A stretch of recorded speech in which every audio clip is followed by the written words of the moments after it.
بسم اللہ الرحمن الرحیم۔ السلام علیکم ورحمۃ اللہ وبرکاتہ۔ حکومت، دولت اور عورت کو ٹھکرانے والے صحابی کی داستان حافظ ابن کثیر اور حافظ ابن عساکر عبداللہ بن اضافہ کا واقعہ بیان کرتے ہیں کہ آپ کو رومی کافروں نے قید کر لیا اور اپنے بادشاہ کے پاس پہنچا دیا۔ بادشاہ نے آپ سے کہا کہ تم نصرانی بن جاؤ، میں تمہیں اپنے راج پاٹ میں شریک کر لیتا ہوں اور اپنی شہزادی کو تمہارے نکاح میں دیتا ہوں۔ عبداللہ بن اضافہ نے جواب دیا کہ اگر تو مجھے اپنی بادشاہت دے دے اور عرب کا راج بھی مجھے سونپ دے اور یہ چاہے کہ میں ایک آنکھ جھپکنے کے برابر بھی اپنے دین محمدی سے پھر جاؤں تو یہ بھی ناممکن ہے۔ بادشاہ نے کہا کہ پھر تجھے قتل کر دوں گا۔ حضرت عبداللہ بن اضافہ نے جواب دیا کہ ہاں، یہ تجھے اختیار ہے۔ چنانچہ اسی وقت بادشاہ نے حکم دیا کہ انہیں صلیب پر چڑھا دیا جائے اور تیر اندازوں نے قریب سے حکم بادشاہ ان کے ہاتھ، پاؤں اور جسم کو چیدنا شروع کر دیا۔ بار بار کہا جاتا کہ اب بھی نصرانیت قبول کر لو اور آپ پورے صبر و استقلال کے ساتھ فرمایا کرتے تھے کہ ہرگز نہیں۔ آخر بادشاہ نے حکم دیا کہ اسی سولی سے اتار لو اور پتل کی بنی ہوئی دیگ خوب تپا کر آگ بنا کر لاؤ۔ چنانچہ وہ پیش ہوئی۔ بادشاہ نے ایک اور مسلمان قیدی کی بابت حکم دیا کہ اس کو اس میں ڈال دو۔ اس وقت حضرت عبداللہ بن اضافہ کی موجودگی میں آپ کو دیکھتے ہوئے اس مسلمان قیدی کو اس میں ڈال دیا گیا اور مسکین صحابی اسی وقت چرمر ہو کر رہ گئے۔ گوشت پوست جل گیا اور ہڈیاں چمکنے لگی۔ پھر بادشاہ نے حضرت عبداللہ سے کہا کہ دیکھو، اب بھی وقت ہے، بات مان لو اور ہمارا مذہب قبول کر لو، ورنہ اسی آگ کی دیگ میں اسی طرح تمہیں بھی ڈال کر جلا دیا جائے گا۔ آپ نے پھر بھی اپنے ایمانی جوش سے کام لیا اور فرمایا کہ ناممکن ہے کہ میں خدا کے دین کو چھوڑ دوں۔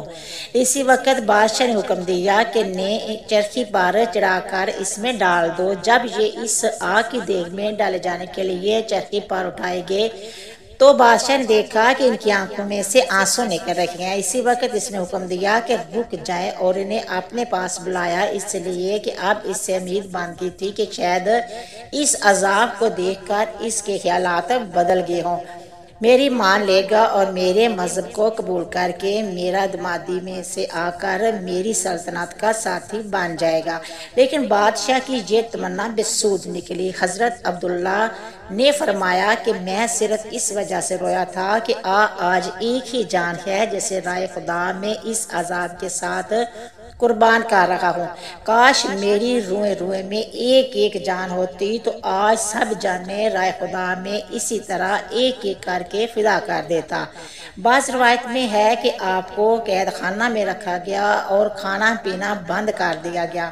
کئی دن کے بعد شراب اور خنزیر کا گوشت بھیجا جاتا، لیکن آپ نے اتنی بھوک پر بھی اس کی طرف توجہ تک نہ فرمائی۔ بادشاہ نے آپ کو بلا بھیجا اور اسے نہ کھانے کا سبب دریافت کیا تو آپ نے جواب دیا کہ اس حالت میں میرے لیے جائز تو ہو گیا ہے، لیکن میں تجھ جیسے دشمن کو اپنے بارے میں خوش ہونے کا موقع بھی نہیں دینا چاہتا۔ اب بادشاہ نے کہا کہ اچھا، تم میرے سر کا بوسہ لے لو تو میں تمہیں اور تمہارے ساتھ کے تمام قیدیوں کو رہا کر دیتا ہوں۔ آپ نے اسے قبول فرما لیا اور اس کے سر کا بوسہ لے لیا اور بادشاہ نے بھی اپنا وعدہ پورا کیا۔ آپ اس طرح سے اپنے ساتھیوں کو چھڑانے میں کامیاب ہو گئے۔ عبداللہ بن اضافہ یہاں سے آزاد ہو کر حضرت عمر فاروق کے پاس پہنچے تو آپ نے انہیں بڑے ادب کے ساتھ منبر رسول پر بٹھایا اور فرمایا کہ عبداللہ، اپنا واقعہ ہم کو سناؤ۔ چنانچہ جب آپ نے شروع کیا تو مسلمانوں کے خلیفہ کی آنکھوں سے آنسو بہنے لگے۔ تو آپ نے فرمایا کہ ہر مسلمان پر حق ہے کہ عبداللہ کی پیشانی چومے اور میں ابتدا کرتا ہوں۔ یہ فرما کر پہلے آپ نے اور پھر سب مسلمانوں نے ان کے سر کا بوسہ لیا۔ سبحان اللہ۔ امید کرتی ہوں کہ آپ کو میری یہ ویڈیو پسند آئی ہوگی۔ اگر پسند آئی ہے تو شیئر کرنا، سبسکرائب کرنا، اچھے کمنٹ کرنا، دعاؤں میں یاد رکھنا، اپنا بہت سارا خیال رکھنا۔ ہم انشاءاللہ ملیں گے نیکسٹ ویڈیو میں، تب تک اوکے، اللہ حافظ۔